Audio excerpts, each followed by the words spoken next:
we don't get a copyright strike. What's up, everyone? It's me, it's Steve, it's him, it's Andy. Welcome to the indieRift podcast, the internet's #1 indie gaming news, reviews, and previews podcast you ain't never heard of, probably.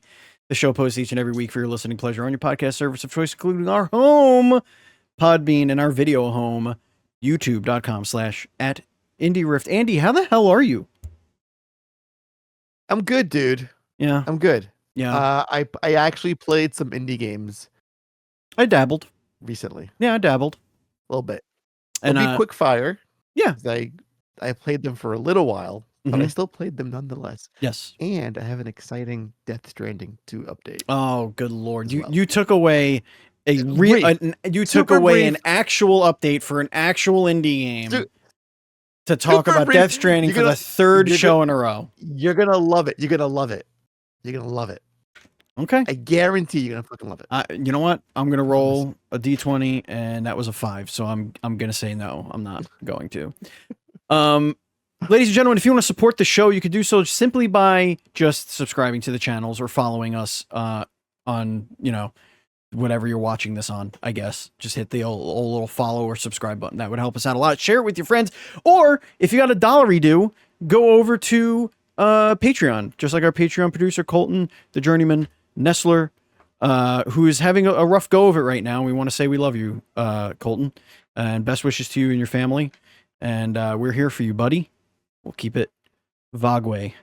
But you could hang out with all of us in Discord just by joining that Patreon for just $1. And you can talk to us about indie games, your favorite indie games that you saw coming up soon. Or maybe you just want to hang out with other members of the community and, start a game night or whatever. You could do that. Colton's been in our lives for pretty almost from the beginning. Like, oh my God, so just long. about 7 years now. And we were invited but could not make it to his wedding many years ago. And Colton, congratulations! You've just had your second child just a couple of weeks ago. So congratulations to you. Yeah, look at us. Everybody's just growing up. He's had 2 kids since we've known him. Yeah, got married and had crazy. 2 kids. I mean, He's the only person in my life that I haven't met that I care for, if that sounds okay. weird. Right. Like I've met other people. Yeah. Through this situation, face to face. So for the rest of you in our Discord, fuck you.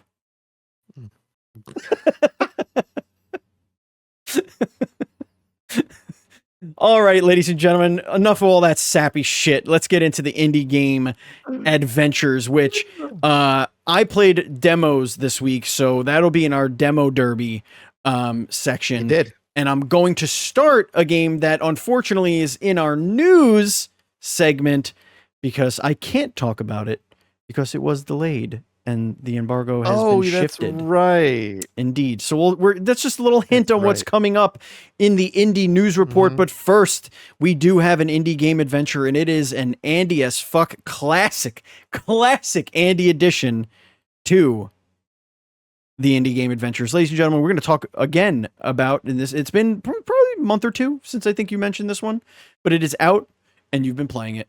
Tell us about Heartworm. Yeah, I feel like what's been happening, Steven, is a lot of games have come out that I just totally missed because of stupid Death Stranding. Yeah, and now I'm like, this game is released. I love this game. And now it's here. So you can tell by the video why I like this game. It is a PS1 style quality horror game.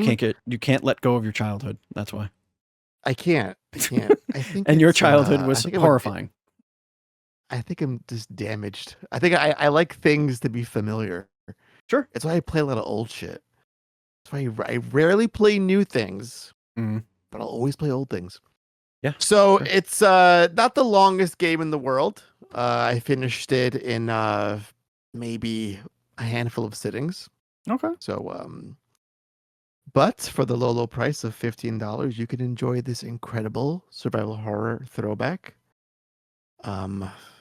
It's like 3 games in one. It's just it's got like the classic third person tank control kind of vibe to it, and then it's like, oh wait, we also have the modern over the shoulder kind of look going on too.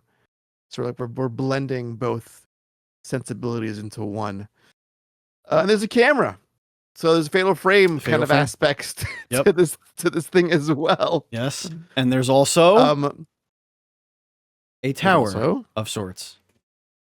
Also harkening to the clock tower. With a clock on it. Yeah. And random floating gears floating around. Yeah.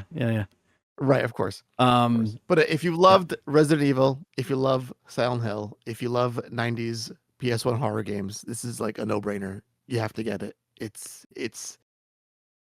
really well made. Hell yeah.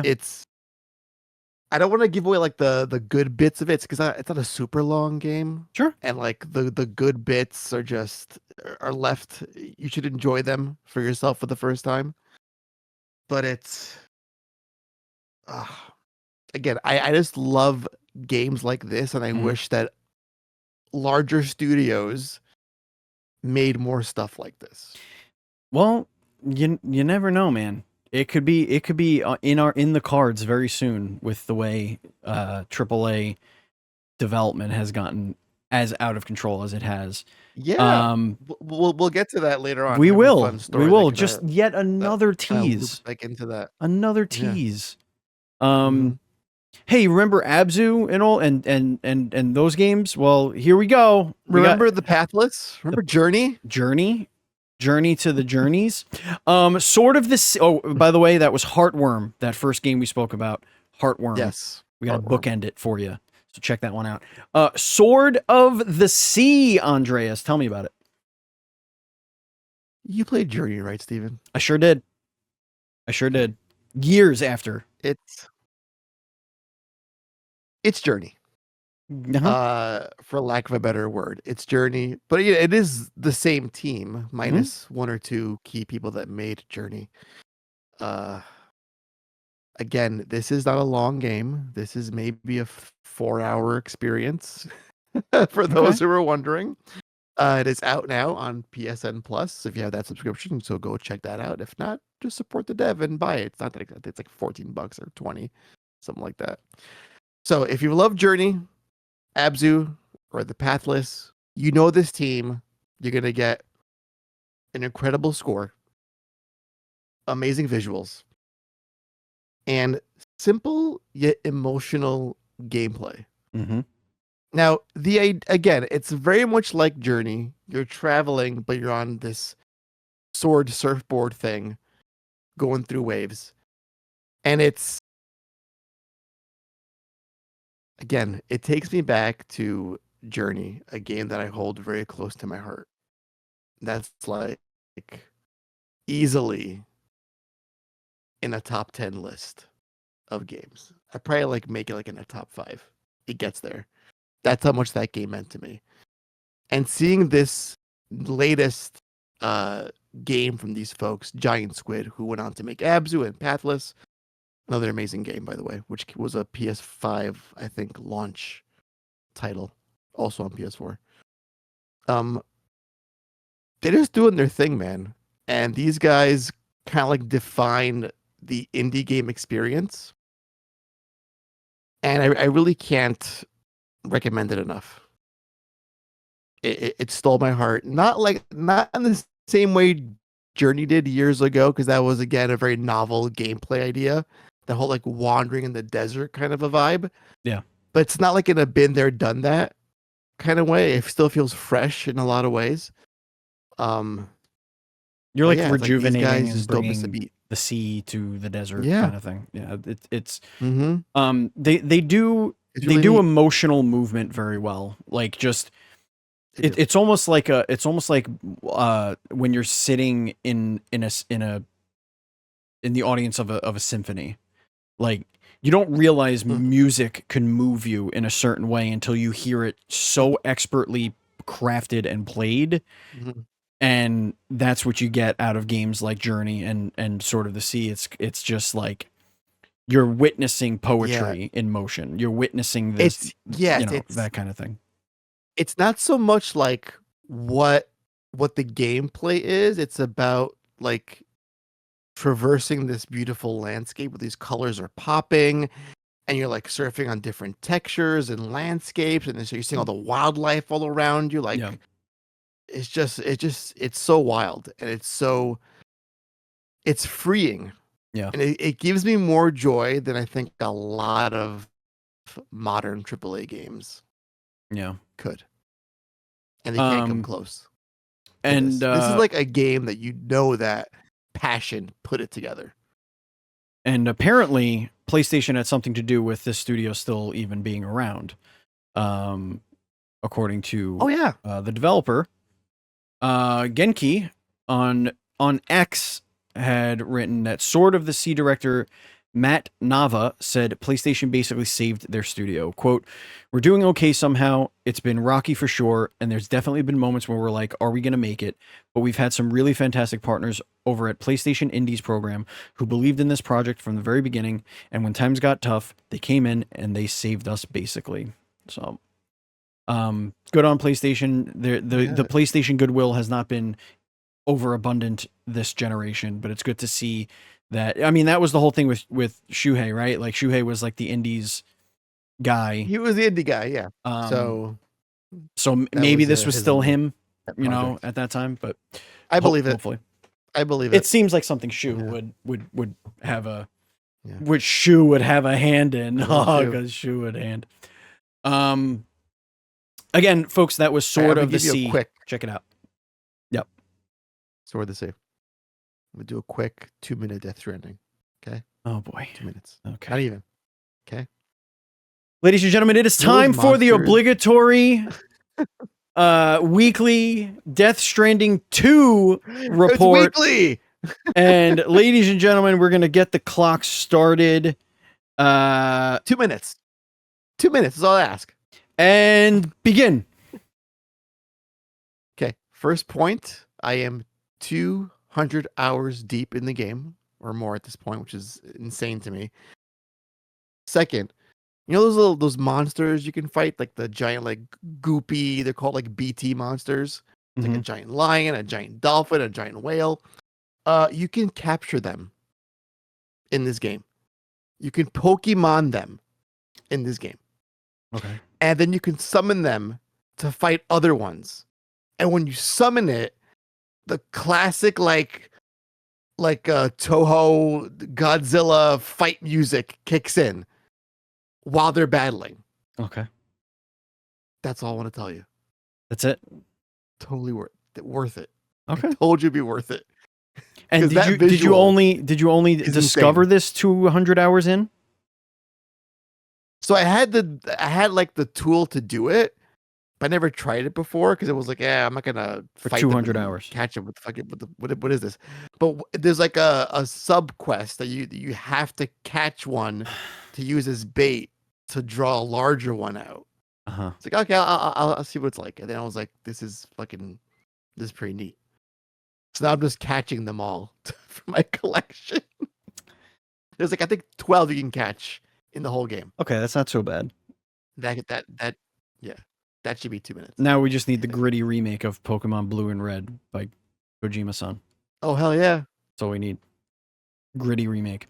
Ladies and gentlemen, that was our Death Stranding 2, almost 2 minutes. It was 1 minute and 39 seconds. Perfect. See? Look at that. Indeed. And now it's time to slip into the indie news report. Foist on the docket here is Quartet, former guest of the show. Quartet is out. It's here. Thank God. It's ready to go. Out today. It came out today. Right now, as we speak. Yeah. It is out. Quartet, of course, is a 16-bit style RPG. Give you the quick, or JRPG, give you the quick rundown. A series of unlikely train robberies, a mysterious deck of cards, a fleet of deadly airships, an accidental mage.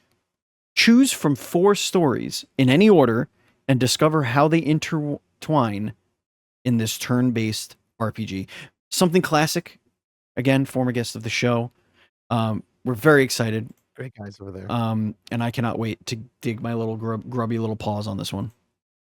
Yeah, I I backed this game for $100. I'm not sure what my rewards were outside of the Steam key, which I redeemed nobody does. prior to this recording. I got to see what that was all about. Like, I also do I get backed this. key? No idea where that is. Do I get a book? Where does the key go? I don't know. See what's happening. I went into my backer kit not that long ago, and I was like, oh, I have 6 unanswered surveys, and some of them were from 2018. I would go into your Humble Bundle account. My Bumble? That's where I found my shit. Yeah. My Bumble? That's where I found this key buried. Okay. Yeah. That's fair. But yes, Quartet is out, and I assume both of us will be playing it, so I assume we'll have more thoughts on it next show. You know, why not? Agreed. Routine is alive again. Release window was announced. It's coming in late 2025. I don't know much about this game. I feel like you've shown it to me. This is gonna play sound, isn't it? Yep, sure is. Oh yeah, this is the this is that like horror, but it kind of looks like found footage, but it's not really. It's like so. Yeah. To those who this is my Silksong. I've mentioned this several times on this show. I've been waiting for this game for I want to say it feels like 20 years. I think it's at least 15 at this point. Really? I have a Twitter exchange on my account with the dev for an interview for the site that we used to write for, Steven. That's how old this is. Wait, that's first one or the second one? The first one. Games Abyss? Correct. Wow. That's how far back this relationship goes. Wow. This looks so I really feel good. Yeah, but I feel like this is like the worst roguelike. This game dies and comes back to life once every like 6 years at this point. And but does it get upgrades? Well, I appreciate the 2025 window. That not having an actual date still makes me nervous. Because what are you waiting for? How many release windows has this game had before? I think 4. At least. This game looks really good. I think it was a scope creep thing with this game, and then there was a funding issue. Like they were doing really well, then they lost funding, then it was in the back burner, then they brought it back. This was reintroduced, I think, for the second or third time at one of the Microsoft Xbox showcases, 2022, 21. I was like, coming this fall or coming this year. Oops. And then it disappeared again. Well, now they have Raw Fury involved, so maybe that's why it's actually correct. finished. Yeah, so I'm hoping that's why they've a good publisher that's gonna support them and push it out the door finally after all these years. But man, oh man, we're waiting a long time. And the Canadian, of course. So we're talking about Routine, coming late 2025, and of course you could also in Canada you can also wishlist this, but the name is Poutine. You have to search Poutine for that one. How do I turn this off? How do I turn the internet off? Leave this. Get me out of here. The check button. I don't want to be here anymore. Another friend of the show, the folks over at DEMONSCHOOL. Okay, hold. This is finally happening. This is gonna be like there's a cadence here of stories. Yes, it all kind of flows. So yes, do it. As I had mentioned earlier, yes, DEMONSCHOOL has been delayed until November 19th.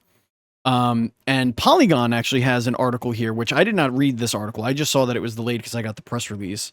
But Polygon says the best snippets from that release. Indeed. Just so you know. That's why I the release was like 4 paragraphs, so I don't know how many snippets you could take from. Yeah, it's a lot. 13 sentences. Another Polygon's headline for this article: another game has been delayed because of Hollow Knight Silksong. Okay, whatever.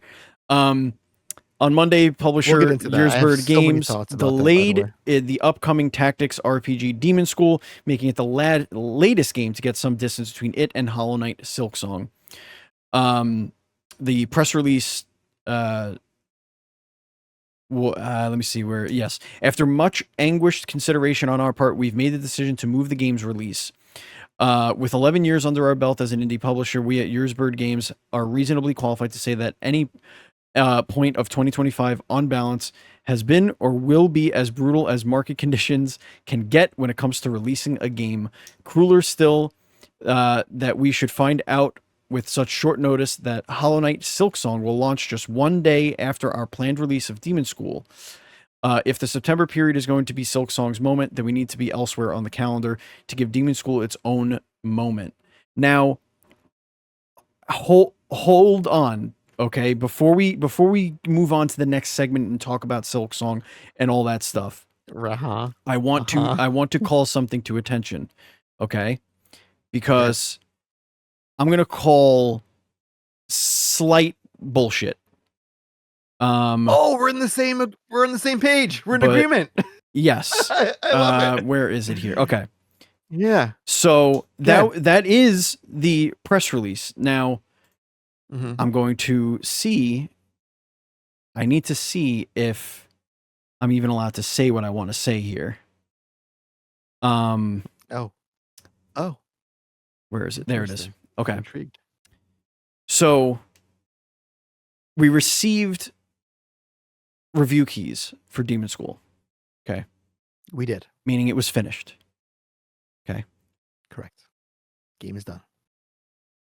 The final sentence of the email that I received with new embargo instructions says, since the developers will have extra time, there will be a new ending and more mini games added to the final build. So you're delaying a game by 2 months, but already have plans for a new ending and additional content. And that was without this delay happening. So they were going to squeak in new content. No. This was after. This was after the new embargo. This was after it was delayed. Oh, so they said okay. So I did get the first embargo email because it was like 20. No, this is the new one. Okay. For that, gotcha. So now the game is coming out on my birthday, actually, November 19th. Post delay embargo. Yes. Information. And they said the PR company said that they're going to be adding some things to the build in the meantime.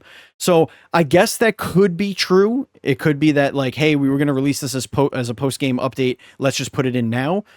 Maybe, but that delays me being able to start the game and have the same experience as those who would get it on day one.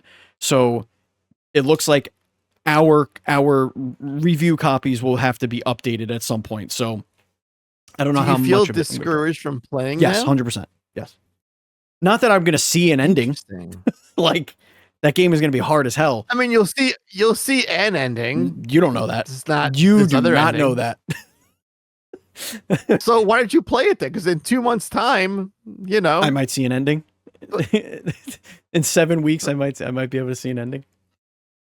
But I don't understand. Okay, so I have so many thoughts on this concept of delaying stuff because of Silksong. Yeah, there's more. So you should carry on in the next piece that I put on this list because it's not just Demon School. Yes. Which, by the way, kiddos, Demon School, the new date is Steven's birthday. Yes, I did say that, but when you talk and I talk, you can't hear me. It happens. Yes. I don't know why that happens. Right. Indie devs are delaying their games because of Silksong, and this is an updated article from aftermath.site. So, Andy, you're really digging. You're really digging. Hollow Knight Silksong announced a surprise release date on September 4th, on Thursday. Let's see. Panic Arcade, developers of slot machine roguelike Clover Pit, announced Friday they'd be moving their game's release from the 3rd to the 26th. We have to delay Clover Pit a bit. Silksong LOL, they wrote. So that's fun. Another indie developer, Frog Team Games, announced Thursday afternoon, shortly after Silksong reveal, that they're delaying the demo of their Metroidvania Stomp and the Sword of Miracles from August 29th to an unspecified date. So that's just a demo. So that's interesting. Eternum Games Studios plans to launch their Metroidvania Eterna Lucis, a sequel to their 2021 game Eterna Noctis, in September, but announced on Twitter Friday that they now decided to delay the game to 2026. So they are getting way out of dodge of Silksong. So, yeah. So I have many a thought on that bit of it. Demon School, I can sort of understand why they would want to delay. Demon School, I feel, again, not to belittle or to minimize the other two games you mentioned earlier. Oh, okay. In that news bit. There's more, by the way. They added more. Oh, they did? Yes, the article has more. Even after Demon School. There's another one. There's Baby Steps has been delayed to September 23rd. Getting out of the way as well. So, yeah. But yes, continue. So, Demon School, I think, is a more higher profile indie. Again, I don't want to minimize any other ones in the batch as being a less than. But when I saw that article from Aftermath, my first thought was, who? What games are these that you feel you have to get out of Silksong's way? Granted, had you not delayed your game, there wouldn't have been news, and now I know what your game is. So kudos for that marketing bit. Yeah. Because I did wishlist both these games. They both look amazing, by the way. But then I thought in a broader, zoomed out version of this whole topic, when we have the GTA 6, I think is a comparable game within this conversation. We have games that are waiting for that game to announce. And then we'll see if we're going to release before it or we well after it. Should we push it till next year? And the reason for that, I imagine, is because GTA 6 is going to cost like 70, 80, $100. It is a game with mass market appeal. Like the most normie of normie gamers are going to ingest GTA 6. And I would imagine if you're in the AAA space and you've spent years and millions upon millions of dollars making the game, you'd want to have a window of release that's not around this mega blockbuster hit, because most folks who will consume that game may just buy that one game and play that only for a long time. So if your other AAA games within that sphere, then it'll get lost with that release. I don't see that that happening with the Silksong. It's a big game. Been waiting for a long time for its release. I get it, but this is still a budget game. It's like what, $25? So I feel like I think people can buy this and something else. You know, it's not like I'm trying to understand. I'm trying to understand the panic of it. Like I get it, but I don't think it's about buying a demo. I don't think delaying a demo because of Silksong is a little weird to me. It's a little strange. Yeah, I get it. It's not only about the buying, but I don't know, man. It's like there's a again, I'm sure the game's amazing, but it's like we're not to use like younger kids vernacular. It's like a pre-glazing of Silksong going on because there's a fear that it'll be so massive, which it will be to some extent, that it's gonna just negate any other indie that's coming out in the same time frame. I don't know. I think you could still survive. You'll be fine. I mean, Demon School is a way different demographic, I think, than Silksong. I don't think it has anything to do with the money it costs. I think it has everything to do with time shared. People who like play the indie darlings that come out usually come out at the perfect time where they're the only, where they're the ones that take over the zeitgeist of that sphere. Silksong people who love Silksong, the Venn diagram that overlaps with a big AAA, Call of Duty, GTA, or whatever is much thinner than I think we give any credit to for those two groups of players. The pool of indie game players, in my opinion, and from what we've seen, is much larger because of the barrier to entry is lower, because there's more choice. Like, there's just a lot more players buying more shit from the indie sphere.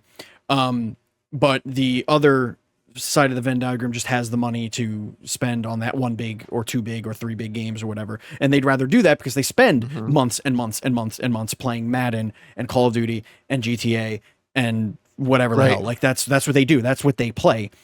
And I think that Venn diagram that's sort of mashing together, they're bleeding into each other. So now that's taking out of the pie of these indie games that could have been noticed had they not been not cannibalized, but engulfed by a game like a Silksong. Overshadowed. Yeah. Like, you could make a game just as good as Silksong, but because you come out next to Silksong, nobody's going to give a shit. Like, I don't know. Nobody will. Like, not everybody gets press release. We didn't know these games existed. Let me ask you this. You think you would know if that game came out next week? A game you never heard of until today? A game like, do you think a game like, let's say Silksong gets released. Let's say some solo developer dropped Balatro at the same time. Do you think that's getting sucked up by Silksong? Yes. Really? Mm-hmm. Yeah. Or like Vampire Survivors. What's the other game that came out recently? Vampire Survivors, or like Repo. You think those could stand on their own and get that same level of they would attention? Not the same. Not that they got. No. Clair Obscur. You don't think?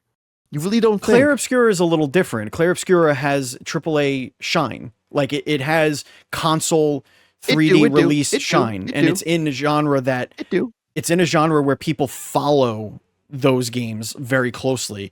It's like when a larger independent studio comes out with a Souls-like, and Elden Ring has their DLC. That Souls-like is doing nothing ever if it's anywhere near the DLC release for Elden Ring. It's never going to do it. When do those games get their purchases?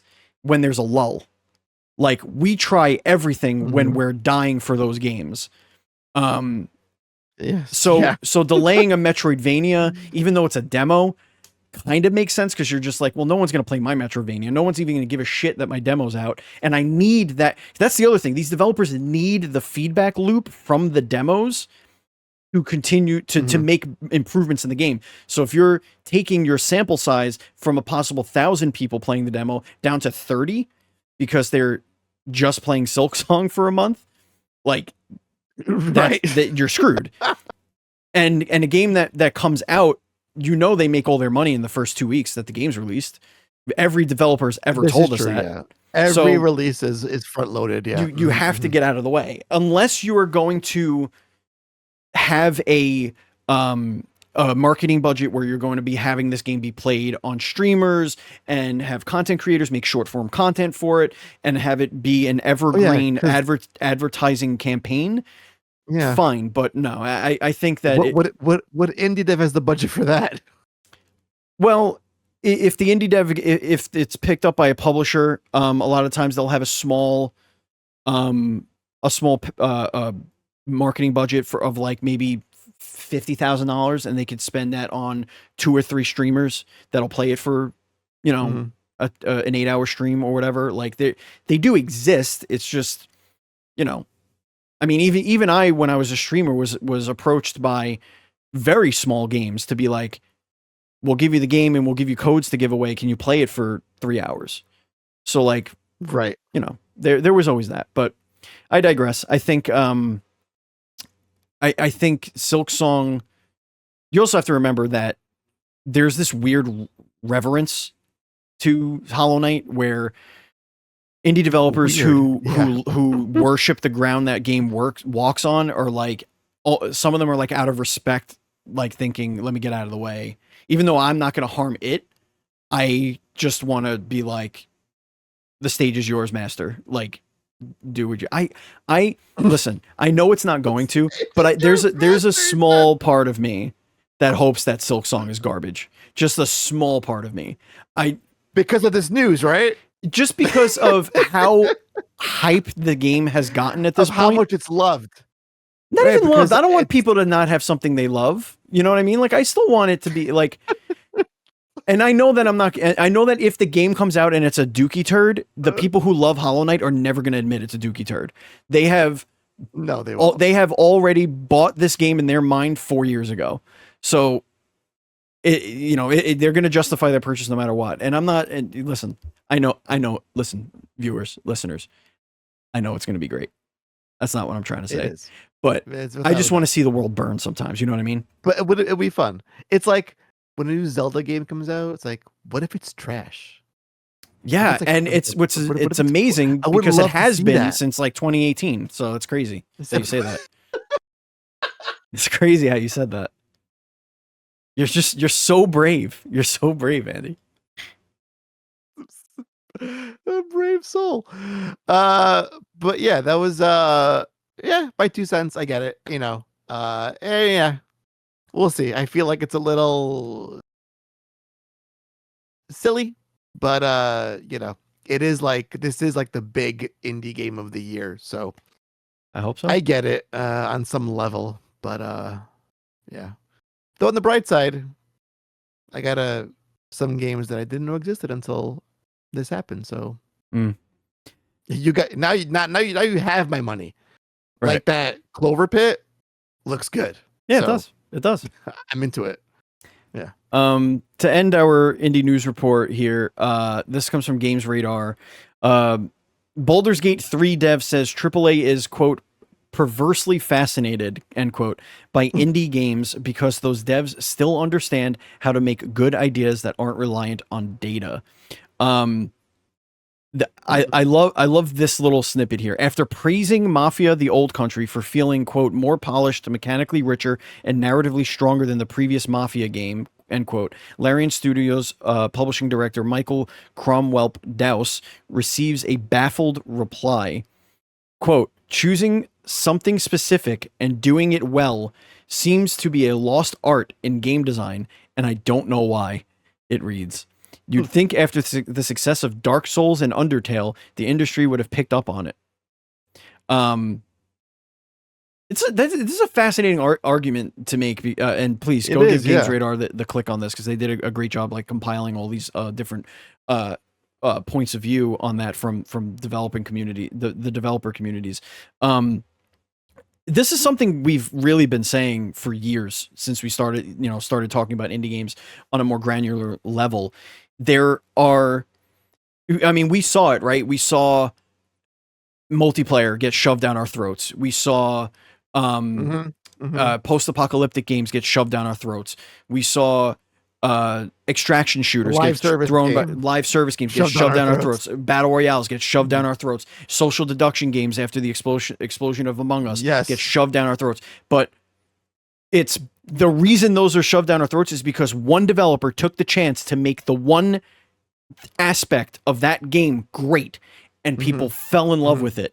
And those are the chances we want to see from AAA developers that have larger budgets, that they can take those larger budgets and instead of spending $700 million making The Last of Us remaster or whatever they're making right now, the space game, you can make 6 smaller games that, hit it out of the park and invent a new genre or take an idea and refine it down to its particles and rebuild it better than ever. Like there's there's a place for that. There's a craving for that. And of course, you know, I'll say that and then I'll be like, where's your space game?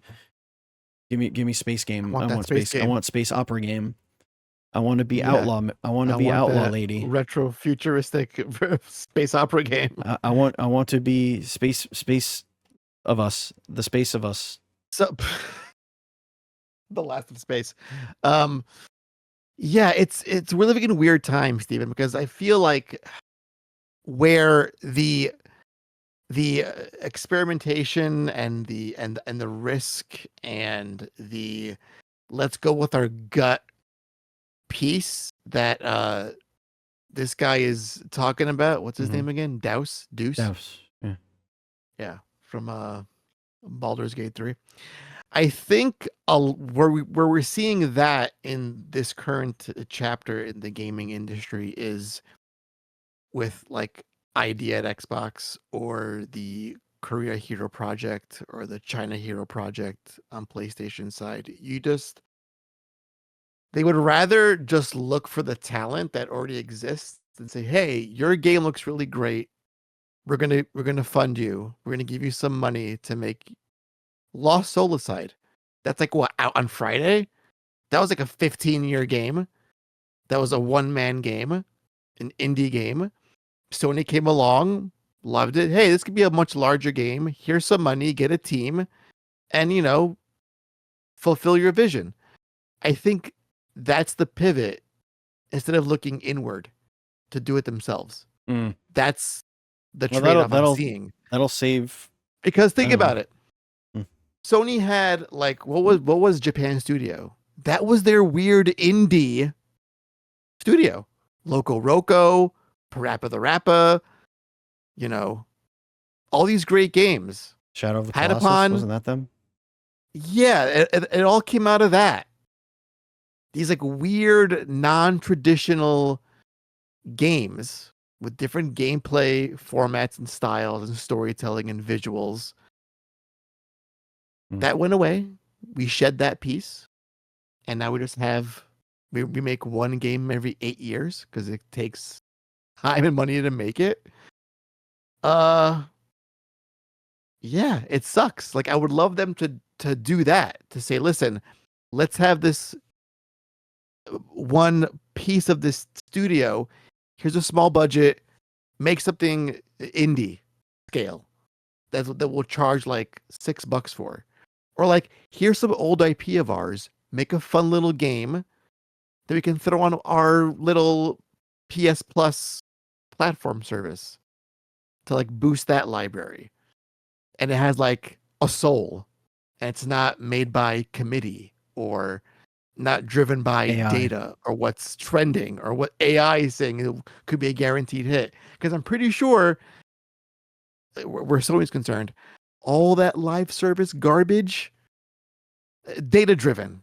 Look at all this money 100%. That live service makes. Absolutely. Let's make 20 of them, and maybe one will not fail or 3 will not fail.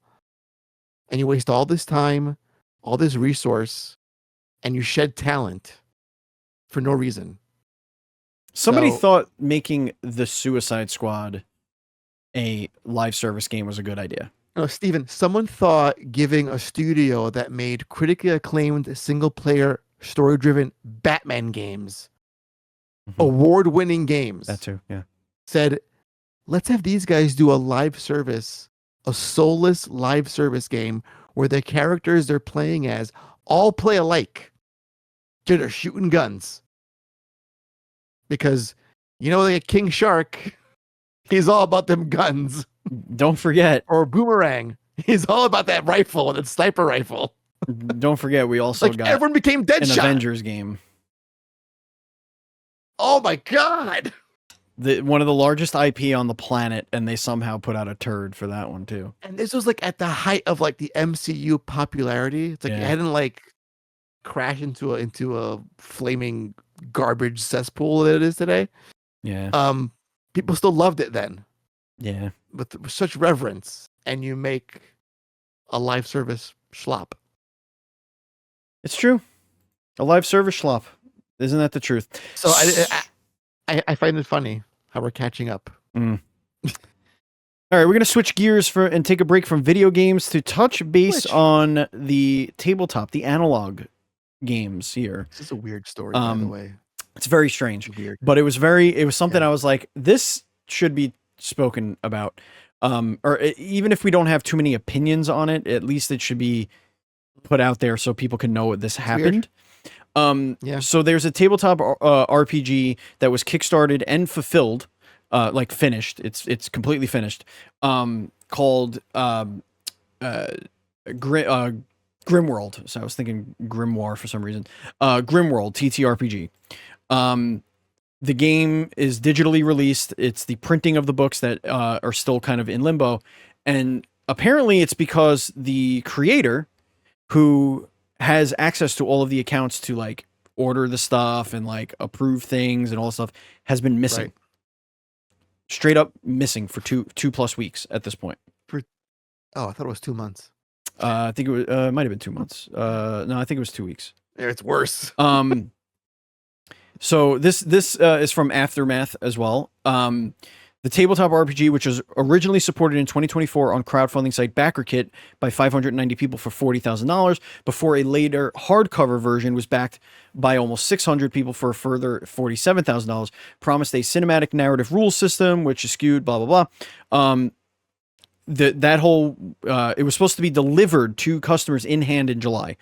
That window has obviously come and gone with no books delivered. In an update delivered to backers on the game's community Discord server last month, a moderator explained why, revealing that nobody involved with the book's production has been able to get in touch with Grimwild's designer, J.D. Maxwell, for weeks. The quote is, as you may have noticed, Max has been absent for nearly 2 months. For nearly 2 months, the statement says. Initially, we weren't too worried. We knew he needed a break. Launching a successful crowdfunding campaign in a project like this is a rewarding as it is exhausting. And Max had also been going through some real life changes that we hoped he was taking his time to adjust and to enjoy. But just gone. This is another quote further down. None of us were involved in the actual process of the crowdfunding or order of the printing. Janky tells Aftermath. So we're trying to make any effort to figure out the situation around JD Maxwell and the current state of the crowdfunding campaign. I got in contact with the printer, and as far as we know, the order for the Grimwild print did go through to them. But without a final go from JD, as the only legal entity from Oddity Press, the printing process can't be started. They're just waiting for the thumbs up, and the creator is just missing. I hope that, he's fine, or at least fine in the sense that alive and they could figure this out. Yeah. But like your mind just starts to, because originally, like if you look at the comments on that, there's like only like 2 or 3, but one of them was like, another horror story from Kickstarter, people taking your money and running. And we're like, hey guy, did you like read the article? Like, well, they made everything. First of all, take what? You took 40K? It does. I mean, it doesn't matter. They still. That's after. That's before Kickstarter gets. That's a nothing. It's ain't worth taking. And then second of all, like, right, sure, but like, one of these lines here seems really strange to me. Is it just me? He's been going through some real life changes. Yeah. Take time to adjust and enjoy. What is that? Maybe a kid. I'm trying to marriage. Maybe.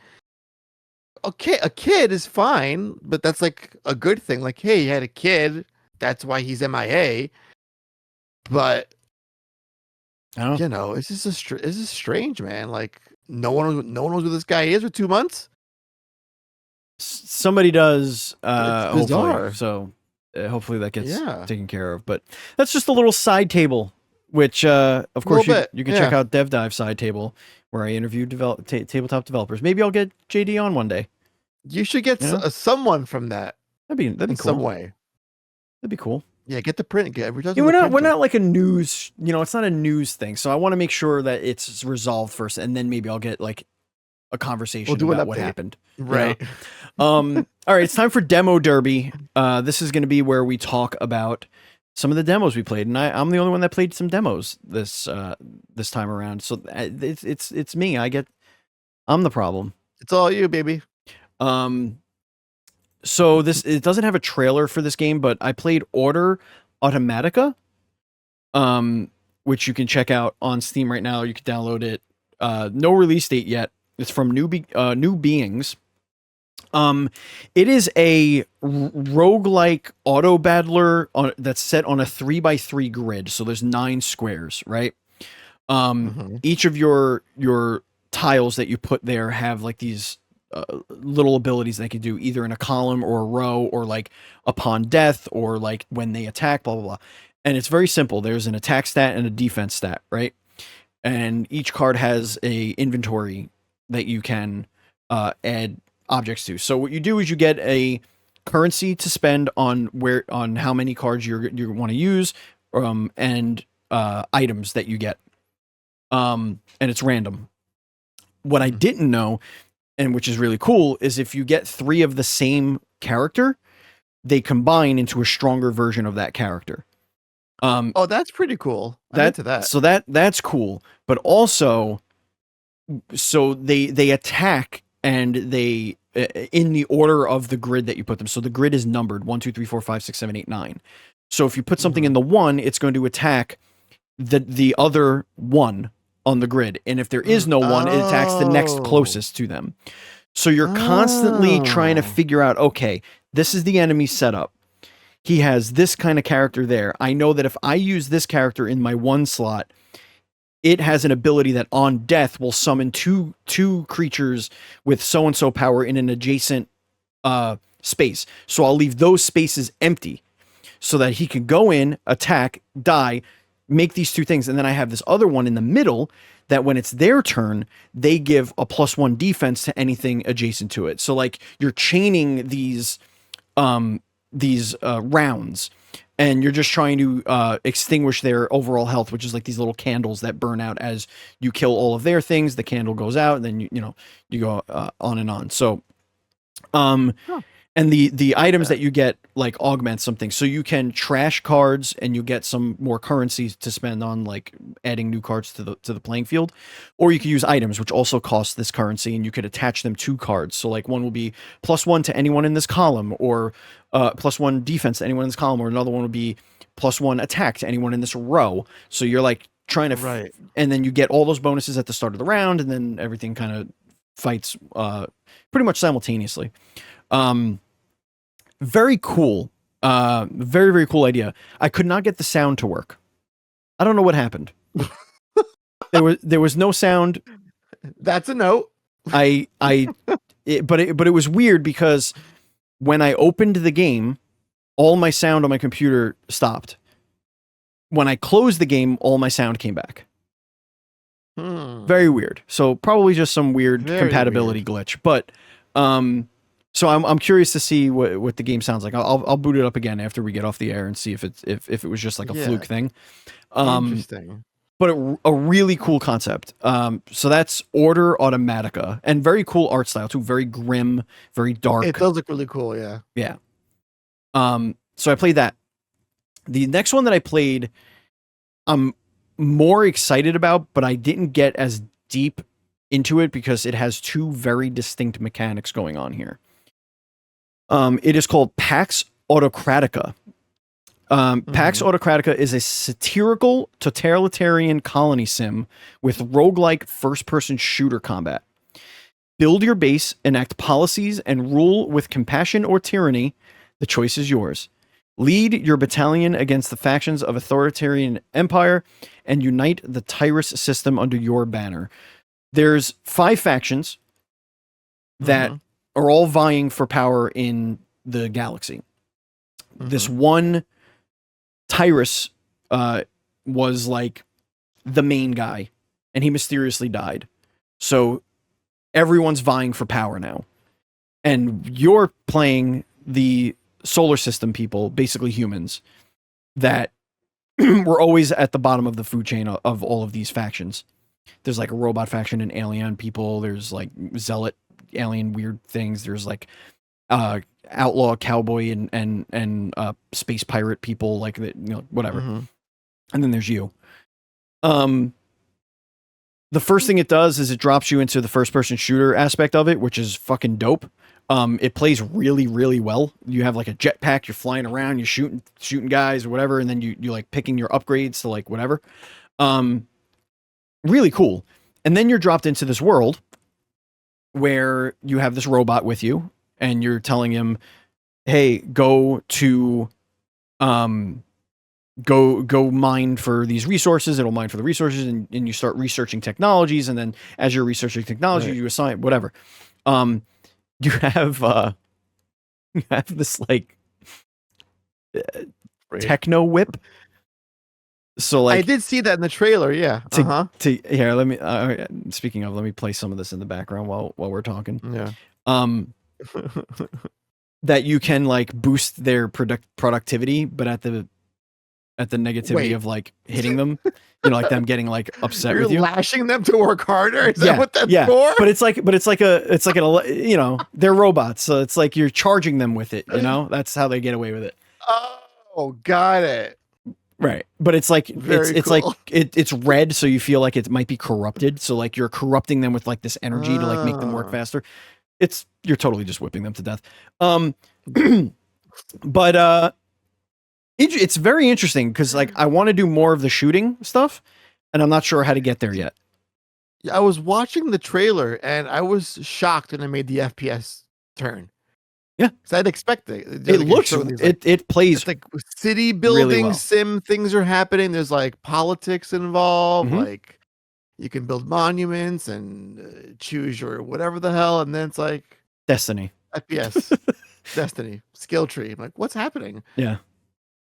It does have dark humor. It does. It's very satirical. That's what the whip. It's very satirical. It's like you can sentence them to death if they, fuck up. It's very goofy in how it plays with authoritarian government like type shit. But I want to play it more because this is interesting. Fun. Yeah, I'm gonna wishlist that. Pax Autocratica, ladies and germs. Pax Autocratica. Alrighty. Ooh, I'm getting a little... Speaking of things we're wishlisting, Steven. I'm getting a horse in the throat. Yes, it is time to slide into our final segment of the week, which is the wishlist roundup. This is where we just rapid fire go through and show you some trailers and talk about some games that caught our eyeballs. And the first one on the list here is Breaklight Falls. Andreas, this game looks really cool. Yeah, I came across this game on Reddit, where I do like to divide my attention for the section between things I've seen in the news and things I've just seen in Reddit, because they post so many good games there that get hardly any coverage by the media. Yeah. So before we get into a game, into that, let me just read the description so people know what we're talking about. Yes, please. Enter the secluded forest village of Bleaklight Falls and join Milu in his fight to save his home from the encroaching monsters of the Dread Blight. Bolster the tower defenses from bonds with your fellow villagers and discover the mysteries of Bleaklight in this engaging action RPG. All right, go ahead, Andy. We're going to play the video while you're talking. This looks super interesting. I love the art style off the bat. I mean, I think for a non-pixel art game, it's getting to me. It's got some tower defense building mechanics behind it. There's some action RPG elements to it.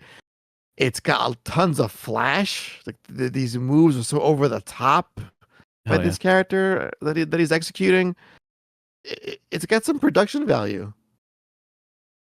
And it earned me a wish list. And this is this developer's first game. It's all they got. And there's a demo. There's a demo. I'm gonna play it. It just came out today. Hells yeah. Look at us, man. Look at us doing things that are timely. I know. So check out Bleaklight Falls. Throw it on the old wishy listy. I'm going to add it to my wish list right now.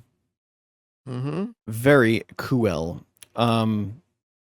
Now this game we mentioned, right? We mentioned earlier. I just wanted to show the actual gameplay of it, so folks can see what we were talking about before. This Clover Pit game. Indeed, Clover Pit, a roguelite slot machine nightmare.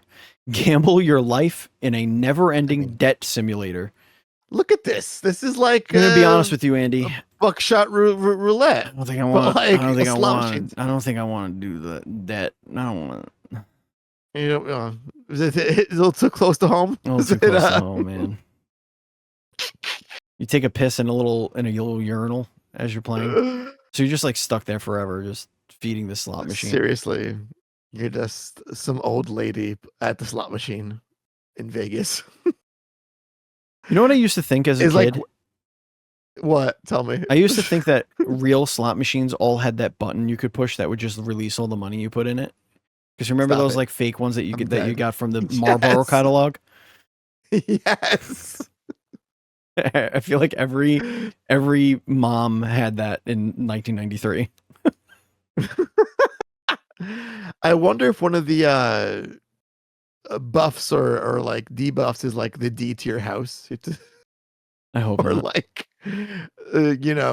your kid's college fund or one of your organs. It looks impossible to win.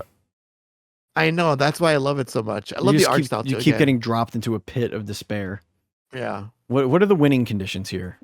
See this, Steven, this Arcade. is exactly what you were saying before about there's an indie dev that did something really well, Buckshot Roulette. He did like, this roguelike, game that was Russian roulette basically, but he turned to a roguelike. And we have like a roguelike slot machine. Slot machine game. Hell yeah. Yeah. That's Clover Pit. Andy, this next game. Okay. Fuck you for this title. This is the dumbest name for a game. This is. I hate it. Super anime name here, but it looks so cool. Fantasy Maiden Wars, Dream of the Stray Dreamer. Yeah, huh? Okay. A fantasy tactical RPG where you command over 70 characters across grid-based battles, customize skills, unleash flashy spell cards, and enjoy rich animations in a strategic story-driven adventure set in the world of Tohu. I don't know what that is, and the developer is in a language I cannot read, but it is published by Phoenix Inc. I don't know, something about this just it's like Sailor Moon on steroids.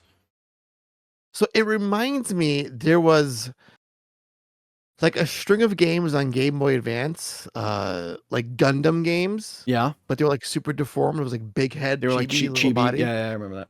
Right. And the same exact kind of presentation. It was a turn-based, but there's like massive over the top, like special moves. And it was like a turn-based or like a tactical RPG. Yeah. This is exactly what this is. It's like a 1-for-1 of that gameplay. I'm curious to know. I'm curious to know where the grid tactics comes in as I'm watching this. Oh, there we go. Okay, never mind. I want to know what the hell the world of Touhou is, because these characters. It's got to be an anime. It has to be. I would put my money on it. From, yeah. Fantasy Maiden Wars. I mean, Dream of the Stray Dreamer. Anyway, it looks cool, and it's cool. I think it's cute. I think I might do it. So that's Fantasy Maiden Wars, Dream of the Stray Dreamer. You'll never forget that. We have 3 more to get through here, and this one looks adorable. Stomp and the Sword of Miracles. Embark on a mission to save the world from the God of Chaos in this exploration-focused Metroidvania. Explore a world full of lost secrets, make new friends, and use strange creatures to your advantage to reach new heights. I'm going to let this play, and then I'm gonna get I want to know what this game reminds you of, and I'll see if it reminds me of the same thing. So, aside from like a Metroidvania. Oh, correct. The art style does seem vaguely familiar. Yeah, I don't even think I'm the art style is what I'm thinking about. It's just what's pulling you? I don't know why, but this is the second show in a row that has invoked this that this game has been evoked into my consciousness, and that is the Dizzy franchise on Nintendo. Oh yes. Like, I know it's not the same genre, I know that, but for whatever reason, I'm looking at this character and how they move and what they do, and it just reminds me of like, 'cause you know what it reminds me of? Dizzy was kind of Dizzy was a bootleg Nintendo game. It was not a licensed product. Correct. This reminds me of like what a non-licensed indie game would look like. like if indie games were a license in themselves. And then we got this, and I'm like, this is. Where were those cartridges? Tengen? Tengen. Is that what they were called? Well, I don't think that one was. I don't. Black cartridge. So Tengen was. Wasn't that Was it Konami? Konami was Tengen because you could only release 10 games a year or something like that, or 5 games a year. So they made a separate publisher. Oh, was that what they did? Yeah. So that's kind of cool. Why is that a rule? 10 a year? That was how Nintendo was, because they didn't want to flood the market with shovelware. Oh yeah, that's right. That was like their whole. It was that's why those games had like the Nintendo seal of approval. They dumped their shitty stuff on. Yeah, right. Exactly. Yeah. Right. So then you would get the 4-in-1 cartridge because it's technically one game. Right.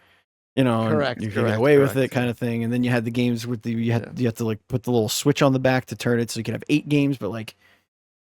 Oh my God! Yes, you're right. It was the fucking Wild West, man. It was what a time to be alive. Man, did you miss those days? I missed it. Like, I want a button on my Steam that I could click the Steam button and it that's like it's unhinged.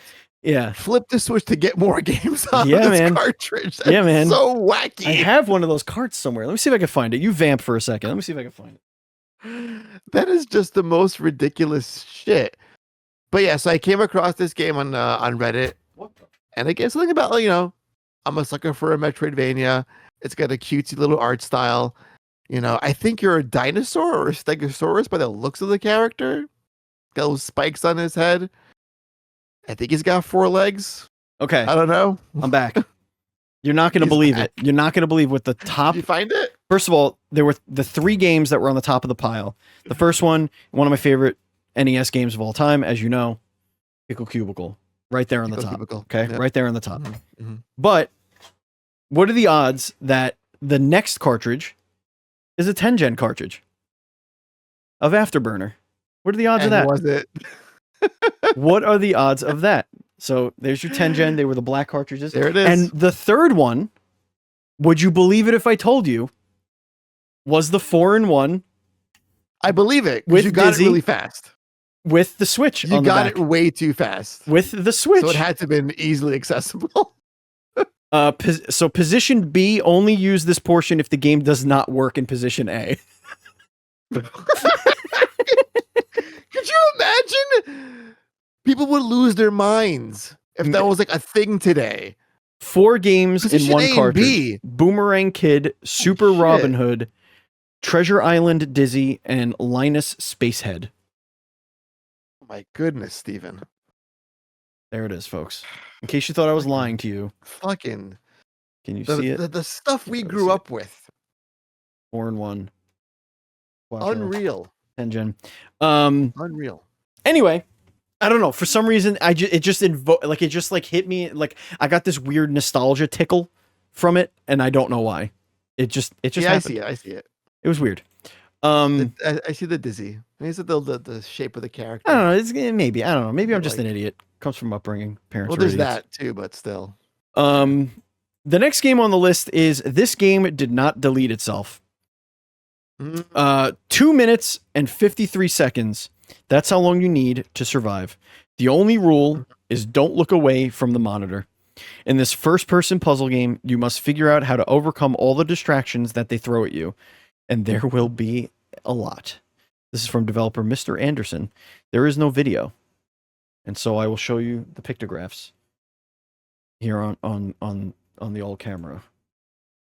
Yeah, it's got balloons, money, chickens running around. A kind of classic graphics. There's a pile of money, a fire, chickens. I'm going to be honest with you, Andy. I don't think there's anything classic about what's going on in any of these screenshots. No. Um, this is the energy that AAA studio should be chasing. This. Could you imagine if like the next game that came out of like Insomniac looked like this? Like, hey, we're gonna do a little indie thing. just call it Wide This is our Awake next big Studios at game. that point, or super asleep, like big asleep.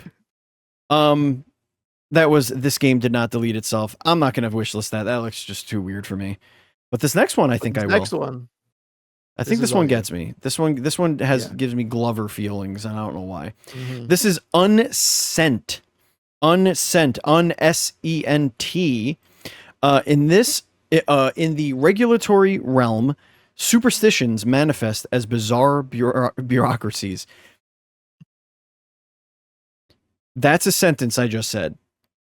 You did, yes. In the regulatory realm, comma, superstitions manifest as bizarre bureaucracies. Venture to the human world to deliver unsent letters in this whimsical platform adventure game. This is by Slimeware and published by Slimeware and Red Rabbit Games. Let us take a look at the gameplay, and we'll see what everybody thinks. Steven, this is, again, we always talk about how much we love classic like 3D platformers in the vein of Nintendo 64. Yeah. Look at this. Yeah, Donkey Kong 64 and the like. Take a look on it. Banjo-Kazooie. And this is it. A really cute looking character. Got a big old heart. I think his name is Valentine, which is kind of funny. That makes sense, yeah. Yeah. Collectathon. Let's read some more of the wacky story. Freshly out of work, Valentine has turned into his latest employment opportunity, a postman at the unsentiment department. Jump, dash, and fight your way through your postal route as you deliver letters that were never meant to be unsent. Interesting. The receptionist The is a pen. unsentiment department is extremely disorganized, and sometimes letters fall through the cracks. General Postmaster, the domineering and stubborn head of the unsentiment department, almost seems to enjoy the inefficiency of the system. This is really cute. I love it. It feels like it looks like it has the right amount of jank. It's just all about that controller feel. If it matches the jank we're seeing with our eyes with the controller jank. There's a demo. There is. Just saying. There is a demo. Wishlist this on Steam, because that is the end of the wishlist roundup. And that was Unsent. Unsent. And you know what you can't unsend? Can't unsend this podcast to your friends because you already sent it. Because you love us. And you want other people to love us too. So please go ahead and do that. Thank you so much to all of our new eyeballs. We've had quite a few new eyeballs on the show since we started posting more regularly. Thank you very much, everyone, for listening and watching. Andy, thank you for recording with me. I appreciate you as always, and I'll see you next week. We should have Dev Dives back in the can very soon as the summer is wrapping up and our schedules get back to normal. Speaking of our schedules, we are no longer going to PAX West because of things that happened, unfortunately. On top of the scuttles, where the cost of going to PAX West tripled in less than a week, there were just some other things. But we are still, I'm definitely going to PAX Unplugged in November. That's still happening. Yes.